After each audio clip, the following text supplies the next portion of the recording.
Happy Sunday everyone. Today I'm going to do a quick video about motivation. I'll talk about kind of what motivation is, why it's good, when it's good, and how to use it at the right time. So I suppose we're all here listening to the video for a reason. We may be looking for a bit of motivation. We've just gotten into a bit of exercise or checking in on your nutrition. You're trying to make the most of your time at home, or you're trying to manage your stress levels if you're out in the front line at the moment with everything going on. So just a quick chat about motivation. Motivation comes in waves. I always talk about this with my clients. Motivation is very short-lived. We get spurts of it at a time. So I think you're after Christmas, you've had a bit of a 2-week binge, and January comes around and you say to yourself, right, gotta get back in the gym, I'm ready to do this. And then you get stuck in and you do the gym 5-6 days a week, and you really push yourself and you're really strict on your diet, and then come 2 or 3 weeks into it, you just quit everything. It's because it's been all or nothing. Your motivation's gone. You've really pushed yourself a bit too hard in the first few weeks, and you find yourself kind of lacking motivation and going back to square one and reverting back to where you were. It all goes out the window. So something really important about motivation is when we get the motivation, it's a great time to start something. So you can connect with that bit of energy you have and say, okay, right, I'm ready to go, I'm ready to do something. But you have to lock in something to do. That's a really important part, because then we can tie that into commitment.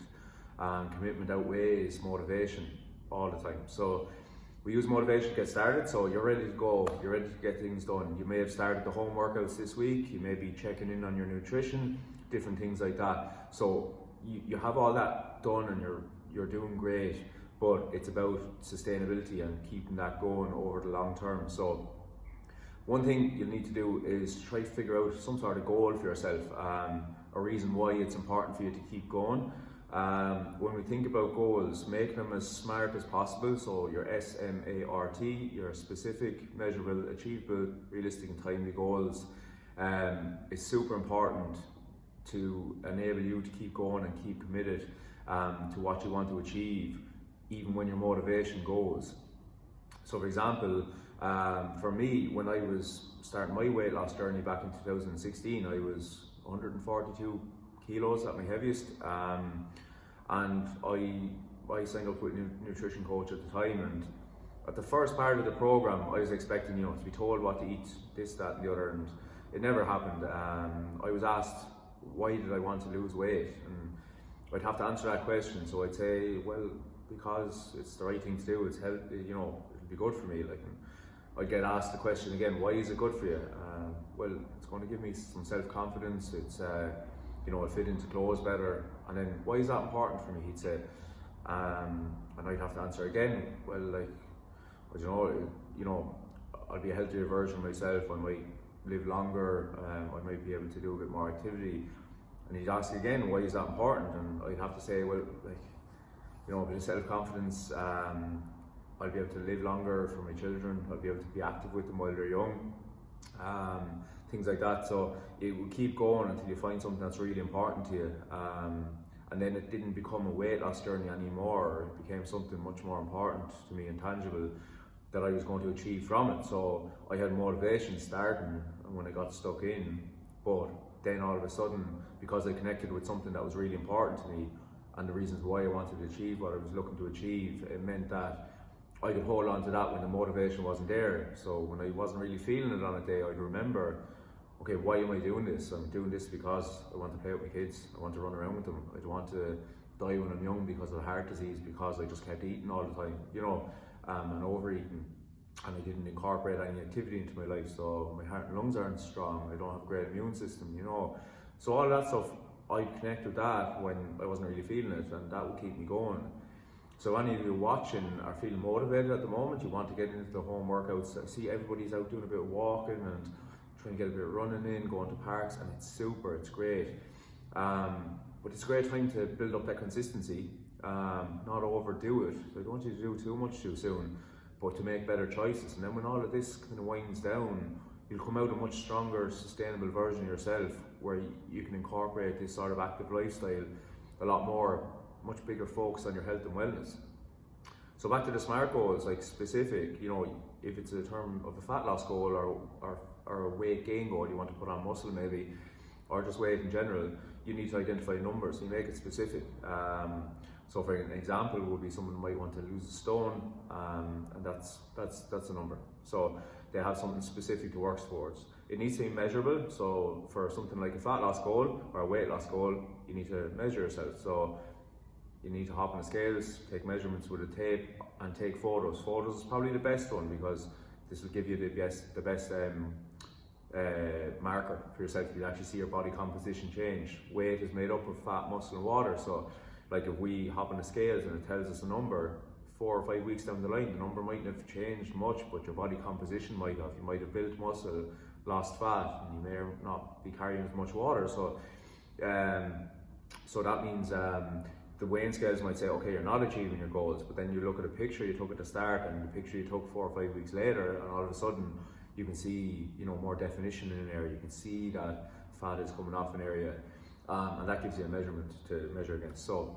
pictures, number one. Is it achievable? So are you going to lose a stone in a week? You're not going to lose a stone of fat in a week, unless you're absolutely starving yourself and killing yourself with activity. Huge amount of activity. So it's about 3,500 calories in a pound of fat, and there's 14 pounds in a stone. So losing that in a week is really not achievable. So we look at an achievable amount of fat to lose would be about 1 pound to 2 pounds a week is a sustainable amount, with 2 pounds being a really higher level of it, like, you know, somebody who needs to lose it quickly for a reason. You want to be leveling around the 1.5 pounds a week is a really sustainable amount of fat to lose. And again, we're talking fat. Your weight may come down more because you might, you know, have less water, you might be carrying less salt or carbohydrate, which would in turn bring your water levels down, and that's weight on a scale. So the number might go down more, but ideally you want to be losing 1 to 1.5 pounds of fat per week. So that's achievable then. So we say I want to lose a stone. So for that we were talking about, you know, you lose a stone within maybe, I suppose 14 pounds. What's that? 7 weeks, up to 7 weeks at the higher level, and then up to 14 weeks at the lower level. So, you know, it's about sustainability. So keeping it tipping down, and remember, when you're tipping down, you're not tipping up either. So you're not sitting down and eating and putting on weight. So you're doing well.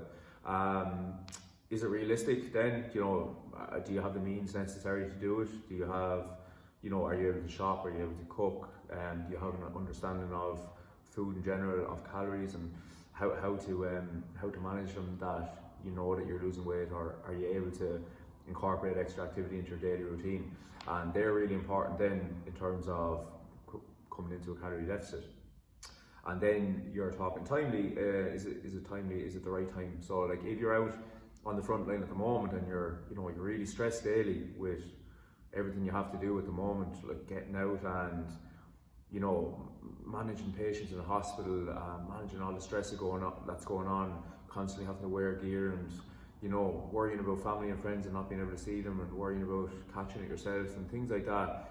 I mean, hugely stressful time, and to be able to do anything to mind yourself, it's more, I would say, it's more to look after your mental health than physical health at the moment. You're going to be run off your feet and tired, you know, and the last thing you want to do is run yourself down. So I would say it's more important to be filling up on good nutrients, keeping the immune system as high as possible, and then looking after your mental health, just taking a minute to breathe and, you know, relax. So you need to check if, like, say for example, that fat loss goal, it might be timely for somebody who's, you know, stressed at the moment and can't really get into that routine, where somebody at home and has all that extra time at the moment, that might be the perfect opportunity to start.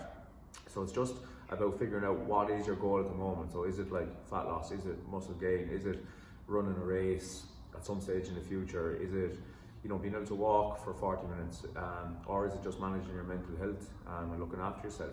Once you can identify that and make it a SMART goal, that means that you'll be able to keep that in front of you when you make these decisions during each of your days. So on two hands in front of you, you'll have a choice every time that's either in line with your goals or not in line with your goals. So if your goal is fat loss and you're presented with a nutrition choice that's maybe a higher calorie processed food, how does it fit into your whole day and week? Is it going to mean that you're going to push your calories up high and it's going to stop you from being in a calorie deficit on the day or for the week? Then if you're making those choices regularly, they're not in line with your goals.